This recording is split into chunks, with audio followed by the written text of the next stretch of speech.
hakim. Rabbi shrah li sadri wa yassir li amri wahlul 'uqdatam min lisani yafqahu qawli. Amin. Alhamdulillah, kita sama-sama bisa hadir kembali di majlis ilmu, majlis kebaikan, majlis yang insya Allah mengantarkan dan memudahkan kita menuju surganya Allah Subhanahu wa Ta'ala. Kita awali pengajian ini dengan membaca suratul Fatihah. Kita niatkan pahalanya disampaikan kepada pengarang kitab yang kita kaji, yaitu Syekh Muhyiddin Abu Zakaria Yahya bin Syaraf An-Nawawi Ad-Dimashqi, juga kepada orang-orang yang telah berjasa mewakafkan harta dan tanahnya untuk kepentingan masjid kita ini, pada orang tua kita, kakek nenek kita, sanak famili, saudara serta guru-guru kita yang telah meninggal dunia, ambil khusus mereka yang pernah menyebarkan ilmunya di tempat kita, di antaranya almarhum Al-Maghfurlah Kiai Haji Ahmad Lipyan Hidayat Ilzi, almarhum Al-Maghfurlah Kiai Haji Abdul Rashid bin Haji Muhammad Siddiq, almarhum Al-Maghfurlah Kiai Haji Abdul Rahim bin Haji Muhammad Siddiq, almarhum Al-Maghfurlah Kiai Haji Anwar bin Haji Muhammad, almarhum Al-Maghfurlah Kiai Haji Abdul Rahman bin Haji Salihun. Semoga Allah Subhanahu wa Ta'ala ampuni segala dosa dan kesalahannya, Allah terima amal ibadahnya, Allah jadikan kuburnya raudhah min riyadil jannah biniyatil qabul wa bijahir rasul. Al-Fatihah.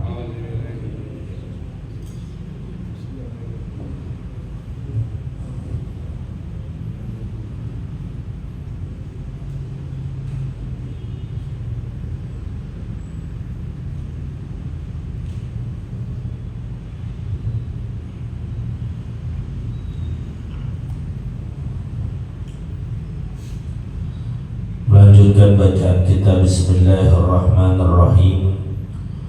Wa an Abi Hurairah radhiyallahu ta'ala anhu qala qala Rasulullah sallallahu alaihi wasallam, sab'atun yuzilluhumullahu bi zillihi yawma la zilla illa zilluh, imamun 'adilun wa syabun nasha'a fi ibadatillahi ta'ala, wa rajulun qalbuhu mu'allaqun bil masajid, wa rajulani tahabba billah ijtama'a alayhi wa tafarraqa alayhi, wa rajulun da'atuhu imra'atun dhatu jamalin wa mansabin faqala inni akhafullah, wa rajulun tasaddaqa bi sadaqatin فأخفاها حتى لا تعلم شماله ما تنفق يمينه، ورجل ذكر الله خاليا ففاضت عيناه. Muttafaqun alaih. Hadirin jemaah yang dimuliakan oleh Allah Subhanahu wa Ta'ala, melanjutkan pembahasan hadis yang kemarin tentang 7 golongan manusia yang mendapatkan perlindungan dari Allah Subhanahu wa Ta'ala pada saat nanti di yaumil akhir.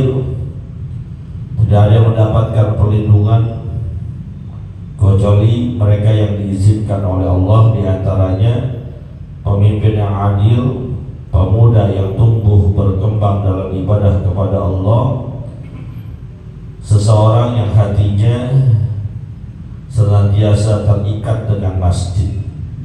3 tuh, kurang 4 lagi. Apaan yang keempatnya? Warajulani tahabba fillahi ijtama'a alaihi wa tafarraqa alaihi. 2 orang yang memiliki hubungan kuat, baik pernikahan ataupun pertemanan juga persahabatan, dilandasi karena Allah, cinta karena Allah, bertemu berjumpa karena Allah, pun seandainya berpisah juga karena Allah. Teman sejati, teman setia. Hubungan antar dua orang manusia, bisa hubungan rumah tangga ataupun hubungan persahabatan. Kita kan masing-masing pasti punya teman ya. Ada teman dekat, ada teman biasa aja. Maka ketika kita berteman, bersahabat, landaskan persahabatan dan pertemanan kita karena Allah. Orang yang bersahabat, berteman karena Allah, mereka itu saling nasihat menasihati dalam kebenaran dan kebaikan. Satu sama lain saling mengajak kepada hal-hal yang diridhoi oleh Allah, dan mengingatkan jika ada salah satu temannya yang mungkin ada sedikit kesalahan, menyimpang ataupun di luar rel yang seharusnya. Ini teman namanya. Maka saya sampaikan, cari teman kita yang nguntungin akhirat. Jangan cuma cari teman yang nguntungin dunia. Kalau cuma yang nguntungin dunia banyak, tapi yang kayak gitu gak abadi. Kita lagi banyak duit, banyak gak teman? Habis jual rumah, jual tanah, laku 2 miliar, banyak gak yang deketin? Jangan kata yang udah kenal, yang baru datang nomor manggil encing tuh kita. Cing sehat cing, encing dari mana? Kenapa bisa begitu? Karena emang duit kita lagi banyak. Makanya makalah Arab mengatakan inzada mali kullun nasi khalani. Kalau gue duit lagi banyak, semua orang berteman deketin kita. Jangan kata kita ajak makan, kita lagi nongkrong aja, duit kita lagi banyak, disamperin, ditemenin. Ki sehat Ki, alhamdulillah sehat, sendirian dia gue temenin dah. Tuh, duit lagi banyak. Orang kan kalau duit lagi banyak, ada temennya, keluar aja tuh, buat minum, buat ngerokok, buat makan, duit lagi banyak. Tapi wa in qalla mali, apabila duit saya tinggal dikit habis dah, cekak kita, bokek, gak punya duit. Fala ahadun yusahibuni, atuk kagak yang nongol nemenin kita. Kita ajak makan juga ogah. Ada teman kita gak punya duit, ngajakin kita makan, mau gak berangkat? Kita mikir-mikir, jangan-jangan dia ngajakin gua minta bayarin. Nggak punya duit, coba kalau punya duit makan ya berangkat. Teman-teman yang kayak gitu nggak bertahan lama. Berteman ketika kita punya pangkat dan jabatan, lagi jadi RT, jadi RW, megang jabatan sosial, pada nyamperin. Teh mau kemana teh? Mau kemana Ada aja yang mau nemenin, kenapa? Punya jabatan. Gila jabatan kita berakhir, pensiun, oh enggak, lu siapa? Tanda tangan lu kagak laku. Maka cari yang benar-benar karena Allah. Cirinya selalu ngingetin kita untuk berjalan dalam rel kebenaran dan kebaikan. Kita lagi malas banget, lagi segan banget ke masjid, kan ada tuh ya. Hawa lagi malas banget, segan banget ke masjid, ada tuh biasanya begitu. Tahu ngapain dia lagi hawa, malas banget ke masjid. Tuh teman bilang ini, udah berangkat, mau ngapain di rumah? Mending ke masjid. Pahala berjamaah sholat kita berlipat ganda. Kita lagi ogah banget hadir majelis taklim, segar banget bawahnya, kayak capek mulu. Temen kita ngajakin ngingetin, jangan lupa ntar malam taklim. Tuh teman-teman akhirat yang begitu. Pun kalau kita ngajakin dia ke tempat-tempat kebaikan, gampang. Yuk ngaji yuk, kemana? Sono ala luar, ayo. ngaji yuk, kemana Abidin? Ayo berangkat. Tuh teman begitu tuh, kita cari, kita rawatin. Kalau dia sakit kita tengokin, kita sakit dia nengokin. Yang begitu ijtama alaihi wa tafarraqa alaihi. Berjumpa, bertemu karena Allah, seandainya pun berpisah juga karena Allah. Yang susah kan sekarang, yuk ngaji yuk, lu aja duluan, gua belakangan. Di mana majlis taklim sekarang? Ya dulu lagi ini, ayo dah, lu duluan dah, gua kayaknya ntar nyusul dah naik motor jauh soalnya kalau jalan kaki. Sampai kelar ngaji kagak nongol tuh yang nyusul. Coba kita diajak mancing. Coba dah saya tanya bapak-bapak yang hadirin, ngajakin teman ke tempat pengajian, ame ngajakin teman ke tempat pemancingan, mana gampangan?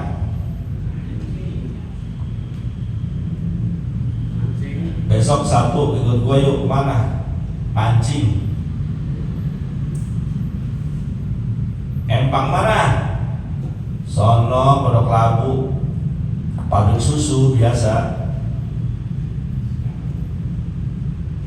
Jam berapa berangkat? 6:30 dah kita mulai. Di sono soalnya lapak buka jam 7. Gua hafal kemarin. Nongol tuh yang begitu, semangat. Biar kata malamnya begadang juga.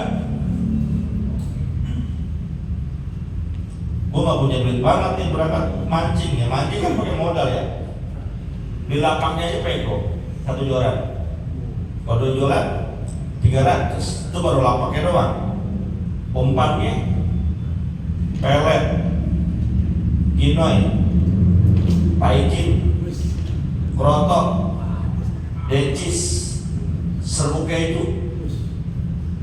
Ya gua katanya susah jamaah sekarang diceritakan tentang mancing kita apal banget. Tukang mancing tuh dia tukang mancing ya. Ustadz kudu tahu juga begitu survei. Gue cerita tentang bioskop dikata tukang nonton. Gue cerita tentang dangdut dikata tukang nyawer. Susah. Tuh teman kita kalau kita ajakin mancing dia nggak punya duit berangkat gak? Berangkat, emang doyan mancing. Setan empang. Malamnya begadang, capek dia. Habis pos kamling sama-sama ronda. Yang satu ketua RT, yang satu sekretarisnya. Ada ketua RT, maaf ente ya, bukan RT yang ini. Kan namanya pos kamling ronda begadang. Kelar jam 4. Kata sekretarisnya bilang ke RT, habisnya mau kemana? Ya pulang tidur kali, ya jangan tidur. Ikut gua aja yuk mancing. Ntar urusan pendaftaran sama perlengkapannya gue yang nanggung dah. Lu duduk aja megang joran. Berangkat gak deh kira-kira deh?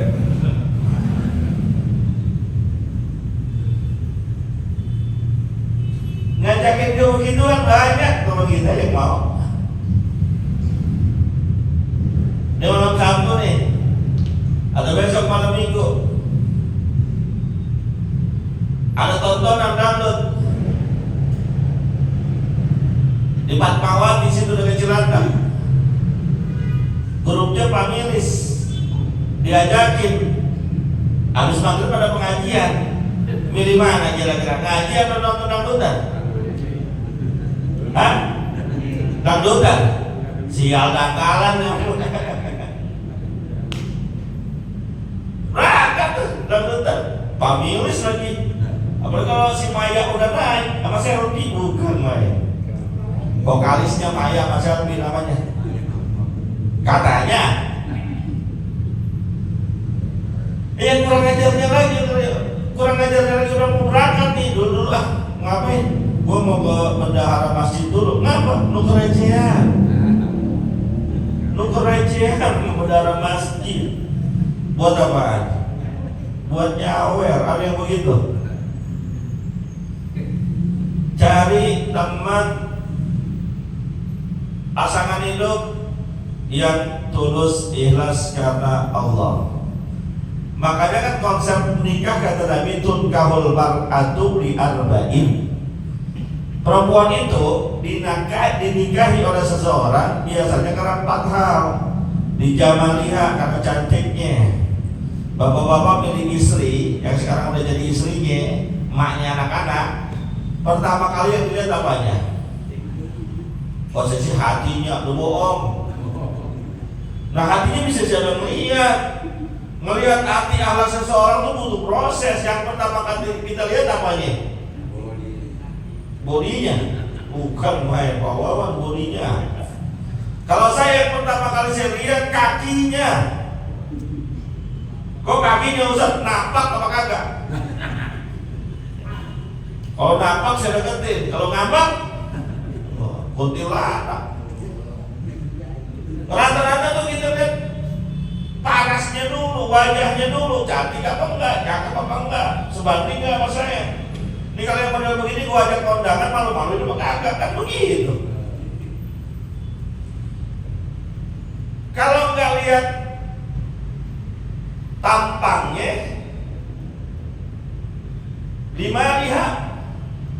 lihat keturunan orang kaya apa bukan. Gak apa-apa, gak tapi cakep. Babanya juragan tanah sama juragan kontrakan, anak satu-satunya, deketin jangan. Anak kesayangan atu-atunya, babanya juragan kontrakan, juragan tanah, tapi fisiknya kurang tapi cakep. Mohon maaf, kulitnya kagak putih, badannya rada lebar. Dinikahin sama kita, mau apa kagak? Ya, mau. Kenapa? Hartanya banyak. Walinasabiha atau kemungkinan yang ketiga, menikahi seseorang karena nasabnya, keturunan orang baik-baik. Gak mau kita keturunan rampok, gak mau. Maunya yang bagus dah, minimal orang yang sering ke masjid, kan begitu. Biasanya tuh ini bapak-bapak nih yang mungkin anaknya udah gede, perempuan, didatengin sama laki-laki. Yang pertama bapak tanya ke anak laki-laki yang deketin anak kita apaan? Lu kerja di mana? Tuh, ya kan? Bener gak? Enggak nanya lu agamanya apaan? Islam Haji, sholat kagak? Jarang yang begitu. Kita tanya apa ya? Kerja di mana? Tuh, biasa gitu. Tapi kata Nabi pas berbeda titik taribat yada. Pilihlah yang memiliki fondasi agama, selamat hidupmu. Pilihanmu gak akan salah. Begitu juga ini konsepnya. Landasan kita berteman, landasan kita memilih pasangan karena Allah. Semua sesuatu yang kita landaskan karena Allah, pasti tujuannya akan tercapai. Maka nalillahi dama wattasala. Sesuatu yang kita sandarkan kepada Allah, niatkan hanya untuk Allah, maka itu akan langgeng dan tujuannya sampai. Apapun itu. Tapi wa maka dari ghairillah, kita punya pertemanan, persahabatan, hubungan dengan pasangan, landasannya bukan karena Allah. In koto awan basola, pasti akan terputus keberkahannya, pasti akan tercerai-berai, tujuan utamanya gak bakal tercapai. Itu jaminan. Maka kalau kita punya kawan, punya sahabat, ayo dah niatkan pertemanan kita, persahabatan kita karena Allah. Kenapa? Karena bisa boleh jadi nanti sahabat-sahabat kita, teman-teman kita, mungkin dia akan menyelamatkan kita di akhirat. Jujur, kita kan belum tentu masuk surga. Tapi kalau punya teman orang baik, landasannya iman ikhlas karena Allah, Dia beruntung masuk surga. Kita mampir ke neraka, itu teman kita bakal nyariin. Mana teman saya yang bisa hadir malam Sabtu di Masjid Al-Anwar, makan bareng-bareng senampan walaupun dia cuma nyomot ayamnya doang. Teman saya tuh, kok nggak ada? Tanya kepada Allah. Lalu kata Allah, cari di pintu surga yang lain, dicari di ujung-ujung nggak ada.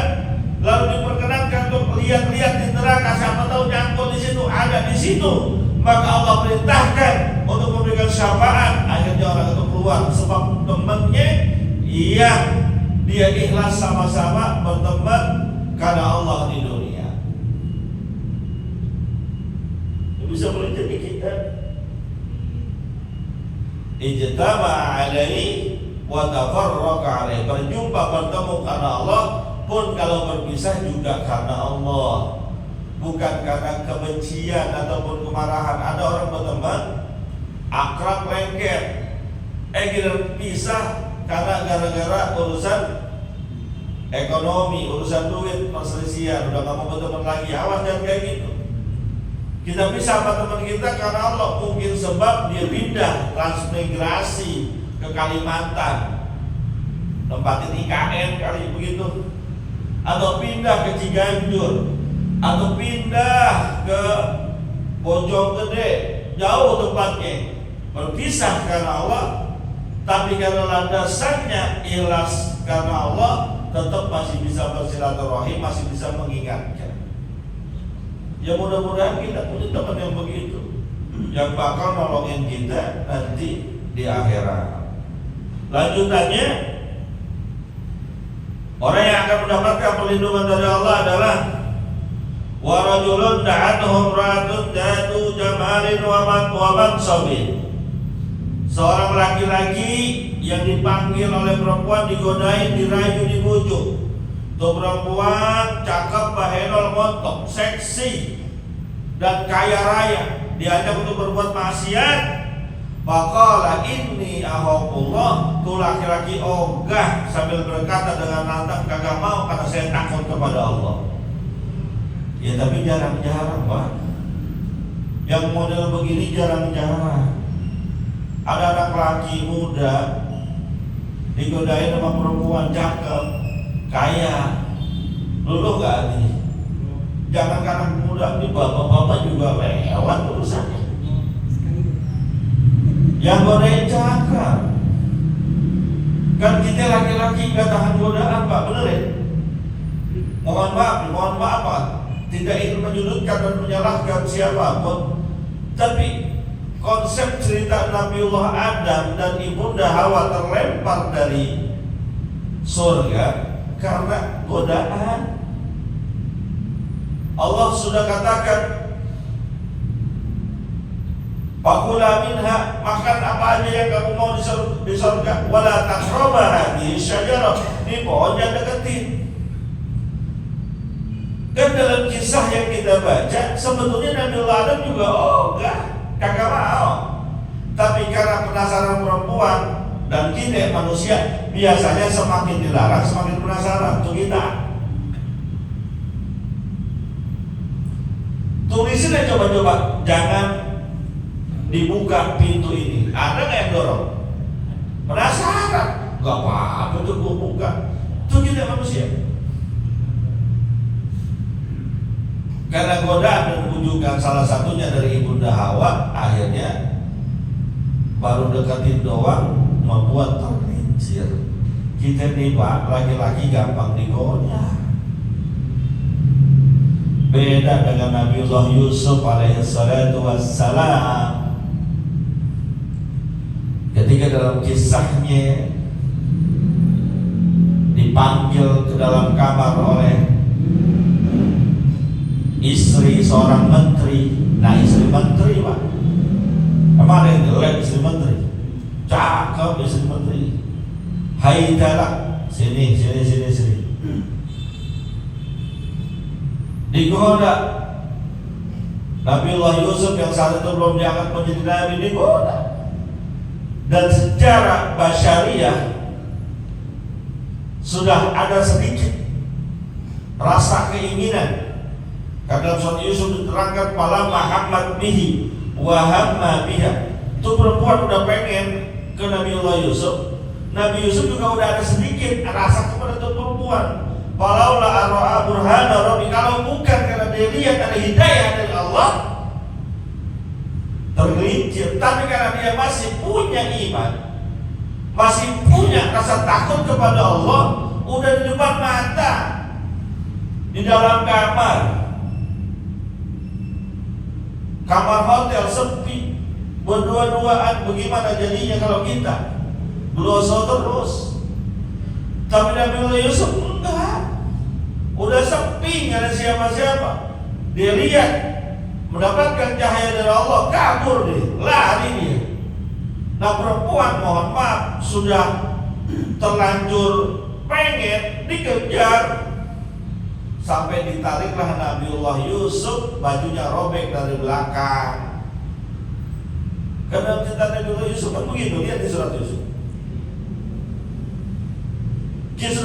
Kisru, akhirnya dicarilah saksi. Dalam riwayat katakan anak masih kecil jadi saksi. Kata tuh anak, lihat bajunya Yusuf robeknya sebelah mana? Kalau sebelah depan Yusuf yang salah, berarti Yusuf yang maju, tuh perempuan nolak. Tapi kalau yang robek belakang, Yusuf yang benar, karena dia lari akhirnya ditarik. Pas dilihat yang robek bagian belakang, benar Nabiullah Yusuf. Tapi karena emang yang punya perkara orang berkuasa, istri menteri, tetap Yusuf diponis salah. Maka jangan macam-macam sama pejabat. Kalau nggak punya mental, kita benar masih disalahin, masih dijeblosin penjara, benar kita dijeblosin. Kenapa? Karena yang punya kekuasaan pejabat. Bisa nggak kita begitu? Ada godaan, ini akhafullah, kagak gue nggak berani, gue takut sama Allah. Rasa-rasanya susah ya Pak. Jangan begitu ya, jangan yang sama perempuan. Ini datang nih, besok nih datang nih, hari ini datang orang. Ngomong mau bapak nih, ente tiap malam Sabtu ngaji sih. Tiap malam Sabtu, iya jam berapa? Habis maghrib sampai isya, rajin banget ya. Indah, 2 malam Sabtu yang akan datang gak usah ikut ngaji. Emang apa? Ikut saya aja, jalan-jalan. Sekali ngikut, saya kasih duit 5 juta. 2 kali ngikut berapa? 10 juta. Kira-kira pilih ngaji apa pilih ikut orang? Hah? Pak? Oh tadi kan sama perempuan susah ya, beratlah sama perempuan, udah kalah juga kalau sama perempuan. Ini bukan sama perempuan. Rapi ngaji ada yang datengin ente nih orang. Udah nih 2 Sabtu ke depan gak usah ngaji, ikut saya aja jalan-jalan, kita muter-muter. Sekali ngikut saya kasih duit 5 juta. Jangan 5 juta dah, 3 juta. Sekali ngikut 3 juta, 2 kali ngikut 6 juta. Kira-kira dalam 2 minggu yang akan datang ikut ngaji apa ikut orang? Hah? Ikut siapa? Lu jangan takut-takut, ikut siapa? Ikut orang yang ikut ngaji. Jangankan ente, ustadznya kalau tahu begitu gua tinggal aja 3 juta. Bagaimana caranya? Pengajian badalin.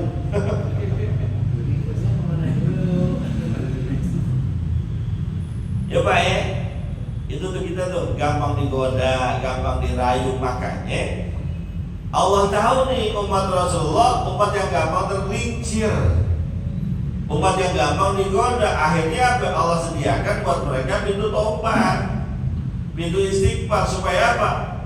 Supaya kita tumpukan dosanya nggak terlalu banyak banget. Bahkan Allah katakan karena Allah itu maha melihat dan tidak pernah tidur, Allah katakan aku ulurkan tanganku di waktu malam untuk orang-orang yang bermaksiat di waktu siang, dan aku ulurkan tanganku di waktu siang untuk menerima tobat orang-orang yang bermaksiat di waktu malam. Makanya Allah la ta'khudhuhu sinatun wa la naum. Allah kagak ngantuk, Allah enggak tidur. Beda sama kita manusia. Ada tidurnya, ada ngantuknya, ada istirahatnya. Allah nggak ngantuk, nggak tidur. Terjaga terus siang dan malam. Malam ditungguin mana nih orang-orang yang suka bermaksiat di waktu siang. Ayo sini istighfar, minta ampun, tobat, saya terima tobatnya.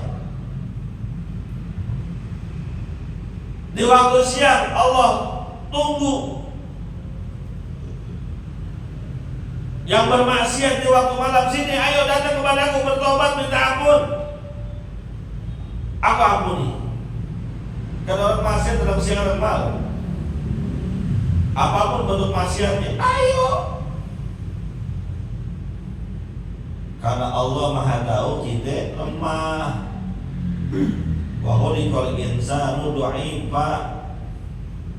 Manusia itu diciptakan maha lemah, gak kuat godaan,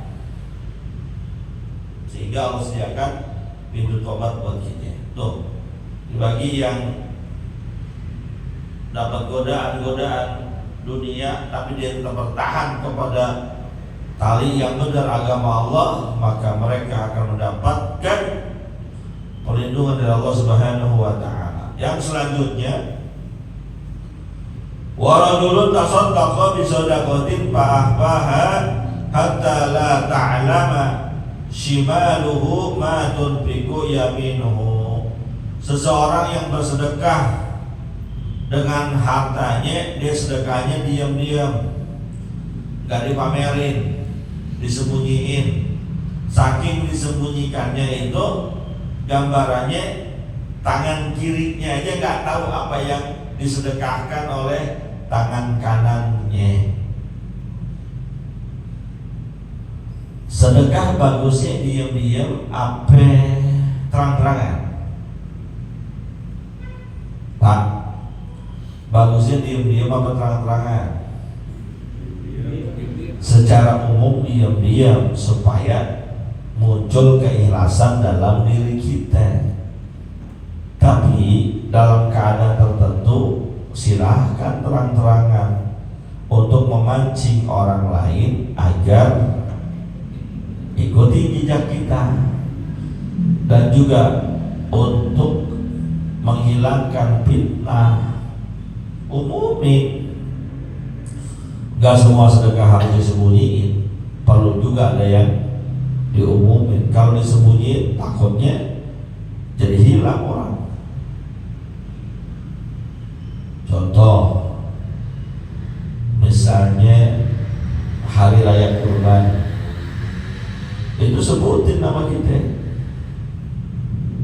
Korban sapi pertama Bapak Wawan Alwi, kedua Ustadz Oyon, sebutin. Kenapa?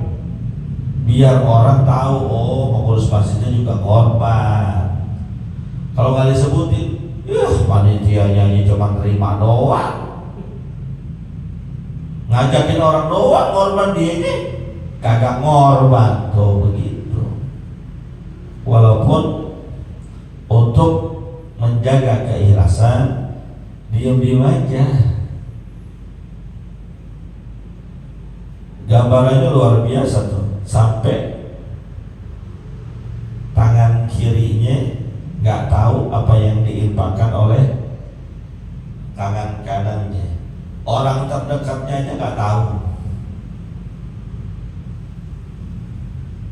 Istrinya nggak tahu dia suka sedekah. Tapi jangan juga sih kita terlalu sembunyiin banget dari istri kita. Sedekah aja kita nggak bilang buat sedekah kemana-kemana. Istri kita kira-kira nanya apa kagak? Oh nanya Pak, bang gajian lu kan sekian. Iya. Nanti kok uang tinggal sekian, lu kemanain? Ada dah. Kira-kira kalau kita ngomong ada dah sama istri kita, selesai gak? Kagak bakalan. Dicecar terus, ada lu kemana? Oh, pantesan pulang sore mulu. Ada rembetan. Ngomong aja kalau mau bini, Bud, Ibu, Mama, ini ada ayah uang sekian, ini buat bunda sekian, ini ayah ada duit 10 juta, buat budak 9 juta, yang 1 juta yang mau sedekahin ke anak yatim. Gitu kan cakep ya.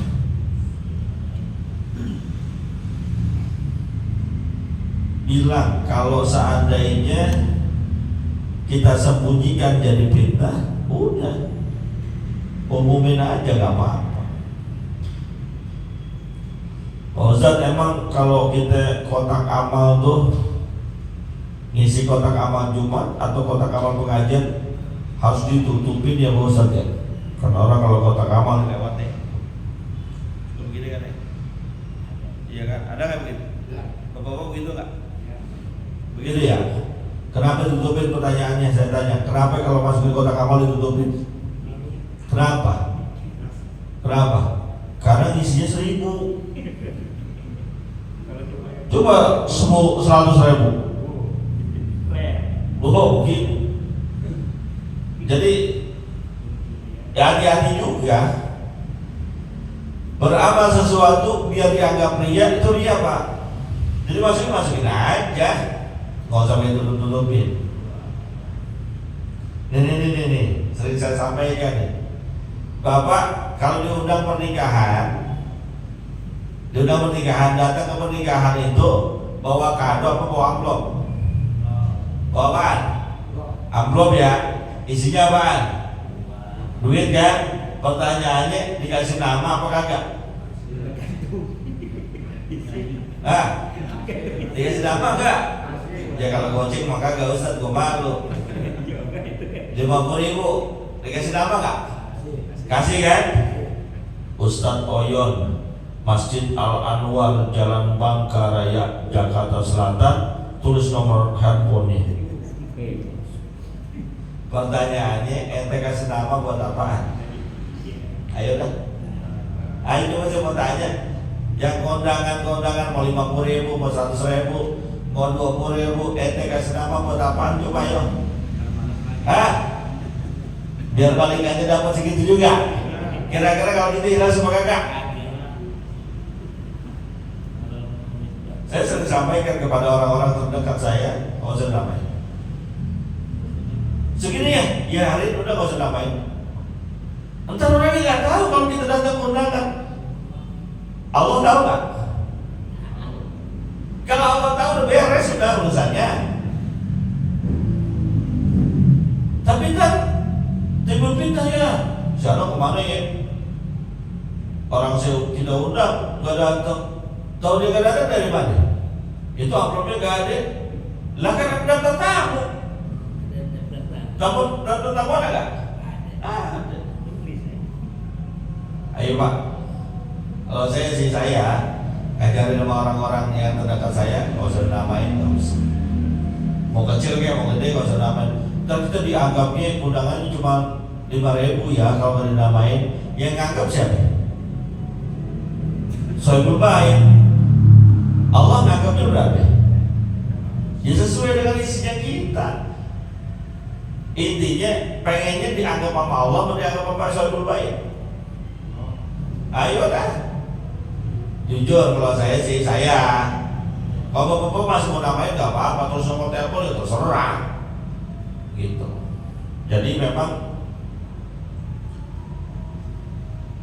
nanamin ikhlas ketika sedekah itu gampang-gampang susah. Kan yang ngamal sambil ditutupin itu kan biar kanan kirinya nggak tahu gitu ya, biar ikhlas gitu ya. Coba kalau begini nih, 100.000 yang samping lihat keren juga lu cepet. Cepet, bener. Gue maksud gue cuma goceng, kenapa jadi cepet maksudnya? Sedekah mau diam-diam, mau terang-terangan memiliki fadilah. Walaupun sedekah yang diam-diam itu banyak faedahnya. Shadaqatus sirri tutbi'u ghadabar rabb. Sedekah yang diam-diam kita keluarin, orang lain nggak tahu, itu dapat memadamkan murkanya Allah. Kalau kita baca bab sedekah Pak, itu bukan cuma pahala doang. Sedekah itu juga bisa mengobati penyakit. Pada dalam kitab saya baca, orang sakit dia nggak sembuh-sembuh, obatnya suruh sedekah aja, sembuh Pak. Sembuh. Kalau untuk urusan sedekah itu banyak manfaatnya. Cuma memang kadang kita rada susah kalau untuk sedekah tuh. Kita kan padahal dikatakan al-yadul ulya khairun min al-yadis sufla. Tangan yang di atas lebih baik daripada tangan yang di bawah. Tapi kita lebih suka terima daripada memberi. Yang terakhir, warajulun dzakarullaha khaliyan fafadat ainahum, mereka yang akan mendapatkan perlindungan dari Allah adalah orang-orang yang di kala malam sepi sendiri mengingat Allah, berzikir kepada Allah, saking takutnya meneteskan air mata, nangis Pak. Nangis karena takut kepada Allah, bukan nangis karena ekonomi, tapi nangis karena takut kepada Allah. Mudah-mudahan kita bisa meraihnya. Al-Fatihah.